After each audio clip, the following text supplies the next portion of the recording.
मोरे सरू भाईटी आहि पेলাই घर पाइसेहि आमार असम सरकार माने आमार केशव महंत डांगरिया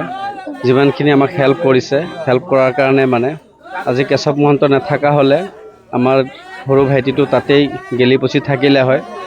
मन्त्री आमाक हेल्प करार कारणे बहुत बहुत धन्यवाद जनाइছো मन्त्रीक किबा कारणत आहि पेলাই घर भाईटी आहि पालेहि তেতিয়া মৃতদেহ আমি লৈ পেলাই শ্মশানত যাবৰ কাৰণে ওলাইছো আৰু আমাৰ গাঁৱৰে যুৱক মনোজ বিশ্বাসৰ কৰ্মসূত্ৰে তামিলনাডুলৈ গৈছিলে কি কাৰণত মৃত্যু হ'ল গম নাপাওঁ তথাপি আমি গম পোৱাৰ পিছত যেতিয়া আমি স্থানীয় বিধায়ক শ্ৰীযুত কেশৱ মহন্ত ডাঙৰীয়াক জনোৱাৰ পিছত তেওঁ তাৎক্ষণিকভাৱে যিটো ব্যৱস্থা লৈ আমাৰ ধৰক ডেড বডিটো অনাৰ যিখিনি ব্যৱস্থা কৰিলে প্ৰথমতে তেখেতক মই অশেষ ধন্যবাদ জনাইছোঁ আৰু ধৰক তাৰ নহ'লে তেওঁ নিচিনা এজন ব্যক্তি নথকা হ'লে আজি আমাৰ ধৰক এই দুখীয়া পৰিয়ালটো দেখিছে আপোনালোকে এই দুখীয়া পৰিয়ালটোৱে যদি ইমান সুদূৰ তামিলনাডুৰ চালাম ডিষ্ট্ৰিক্টৰ পৰা এই ডেড বডিটো অনাৰ সক্ষম নহ'লহেঁতেন যদি আমি প্ৰথমতে ধৰক আমাৰ স্থানীয় বিধায়ক কেশৱ মহন্ত ডাঙৰীয়াক ধন্যবাদ জনাইছোঁ লগতে অসমৰ মুখ্যমন্ত্ৰী হিমন্ত বিশ্ব শৰ্মা ডাঙৰীয়াকো ধন্যবাদ জনাইছোঁ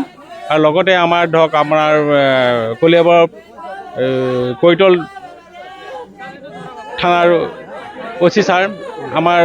মিছা থানাৰ মিছা আউটপোষ্টৰ IC ছাৰ তেওঁলোকৰ তৎপৰতাত যিখিনি ব্যৱস্থা লোৱা হ'ল আমি তেখেতসকলক অশেষ ধন্যবাদ জনাইছোঁ আজি এতিয়া বিশেষ কোৱাৰ কথা সময় নহয় যদি আজি অলপ দুদিনমান পলম হ'ল কিহৰ কাৰণে যিহেতু তাত আমাৰ ডেড বডিটো